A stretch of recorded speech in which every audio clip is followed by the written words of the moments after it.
Welcome into another bonus episode here of Hockey Inside Out.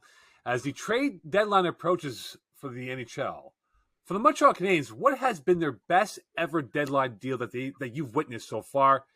Guys, what's your thoughts on this? I don't know if you guys remember who the GM was, but February 26, 2016, Dano and Chicago second rounder,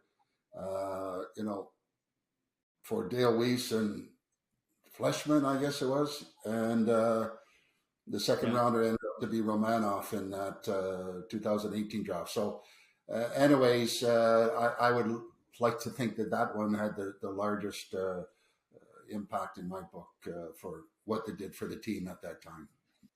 Mark Bergevin deal, that one.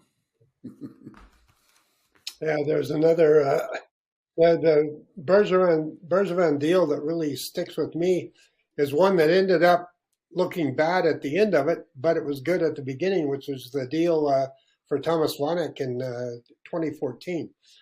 They got him for Sebastian Kohlberg, who never made the NHL at all. And Vanek was terrific from the time they got him till the end of the season and in the playoffs till he got to the Rangers series.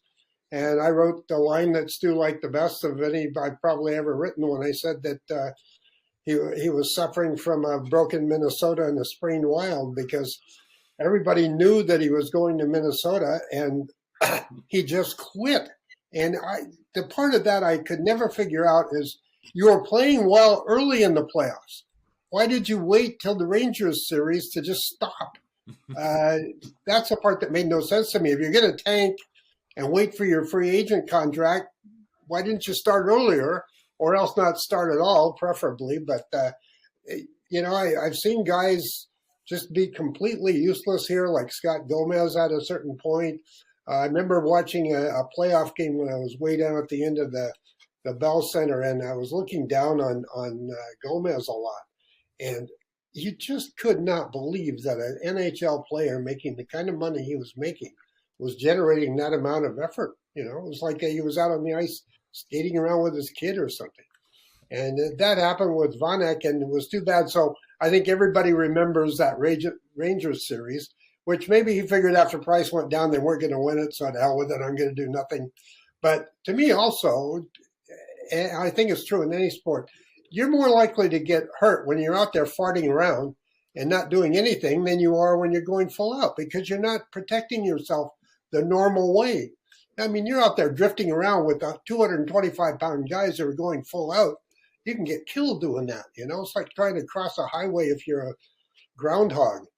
But the other deal that sticks with me, and it's funny because we're talking about Matheson a lot, is the Jeff Petrie trade from Edmonton to get this guy for a couple of lower round draft picks and what he gave the Canadiens for so many years before he was traded. And the great part about Petrie is we got him coming and going because he got a great deal when he came and turned around and got probably an even better deal in getting Matheson for him toward the end of his career. And the way he's played in Pittsburgh, his career might be almost at an end now. And to get Matheson for him, holy hell. I remember that line about Vanek, Jack. That was a classic, the pulled Minnesota, whatever it was.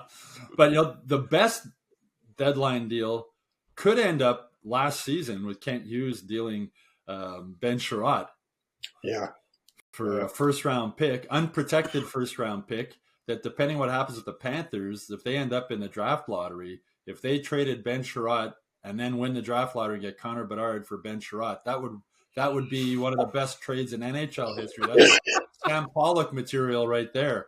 So that's one to keep an eye on. That was a really and then Florida didn't even keep Sherratt, right? They just had him as a rental, and then he left and he signed with Detroit. So that was how Kent Hughes convinced them to give up an unprotected first-round pick in a draft year where everybody knew Connor Bedard was going to be in the draft. The Panthers were obviously confident that they weren't going to finish. They were going to have a good season and wouldn't be in the draft lottery. But man, you got to be careful all the time. You never know what's going to happen in hockey. And Kent Hughes pulled off a great trade there in that one. And that, depending what happens the rest of the season with the Panthers and who the Canadiens end up getting with that trade for Ben Sherratt, that could rank as the best trade deadline deal for the Canadiens, at least in recent memory. I have a powerful trade for you guys from the deadline. I'll go way back to my youth. Kirk Muller, Matt Schneider for Pierre Turgeon and Vladimir Malakoff in the 95 season, which was the lockout year, by the way. That was a powerful trade because at that time, right, the Habs brought in Recchi and then Leclerc was going off for the Flyers. But then Savard made that deal where he got rid of Muller and Schneider for Turgeon and Malakoff. And we all know what happened with Turgeon and Malakoff in the city of Montreal. But that was a pretty powerful trade at that time for what they did from a star power perspective for the organization moving ahead. I'm glad you mentioned that because I was covering that team at that time, and my thought was great trade at the time, and that was also one of my better leads because the same day the Habs got Malakoff, the Expos got Tony Tarasco, so the lead was yesterday. Montreal got Malakoff cocktail with a little Tarasco sauce. But the sad part is that Tony Tarasco was probably a better defenseman here than Malakoff was. He just, and I want to go back a little bit with that 95 sequence, which I've covered to death. When we started thinking about this, I started looking back at it. 1995 killed the Habs for 20 years. And the process actually started with the Recchi trade. Sarah Savard, I think, was getting a little desperate. You had a team in that shortened season, the record that's always stood in my mind, on the road in that shortened 95 season, the Habs went 3-18-3. And this is a team that had won the Stanley Cup like 18 months before. And they've sunk to the point where they win 3 out of 24 games on the road, which is just pathetic.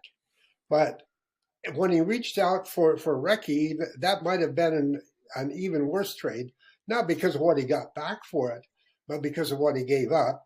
Eric Desjardins and John Leclerc and Gilbert Dion, who was let him go point at himself in Philadelphia, But to me, that kind of started the gutting of the Habs because Recchi was fine here. There was really nothing wrong. He didn't have spectacular seasons, but he used to be a really funny guy to talk to in the room. And I asked him what Saku was always telling him on the ice before faceoffs, and Recchi said, "Oh, I just half listen." And I tell him, "Sack, you don't know where the puck is going.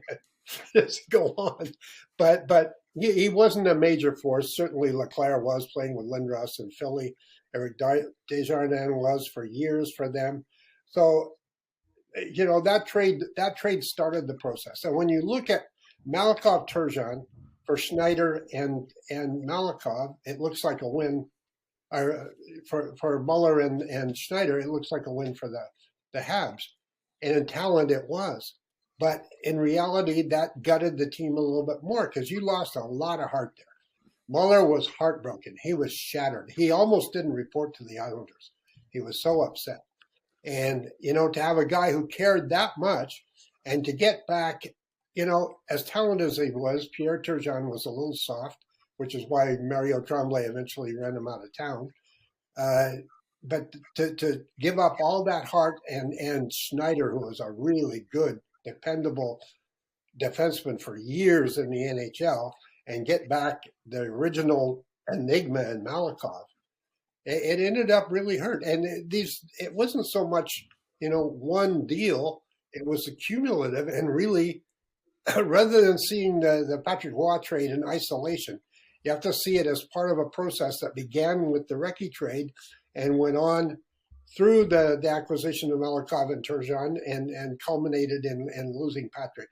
And then you were just starting all over again and throwing Keane into the deal. Yeah. So, you gave up half your heart with Muller and the other half with Keane, all in like a 6-month period. It was disastrous. That was when they kept trading their captains, right, Jack? They traded Keane, who was in tears when he was traded. They traded Muller, the captain, who was in tears when he was traded. Yeah, but Malakoff was a good skier, though, Jack. He was. Even with the bad knee. I will say this. Yeah, that's right. Yeah, Malakoff, he was a good guy when you talked to him. He would talk. He would seem to be, but man, what planet he was on, I have no idea half the time. Huge talent, though. I will say this: the Habs won the deal because Malakoff became a black diamond expert at Mont Tremblant at the end of the day. So with a bag. They won that deal. Don't forget to submit your questions and comments, and we look forward to conversing about that on the future episode of Hockey Inside Out. And check out the YouTube page for all the Hockey Inside Out episodes, and sign up for the newsletter at MontrealGazette.com/newsletters. And for bonus content and full episodes, head on by Hockey Inside Out. On behalf of Rick, Stu, and Jack, we wish you a great week. We'll speak to you soon. Bye for now.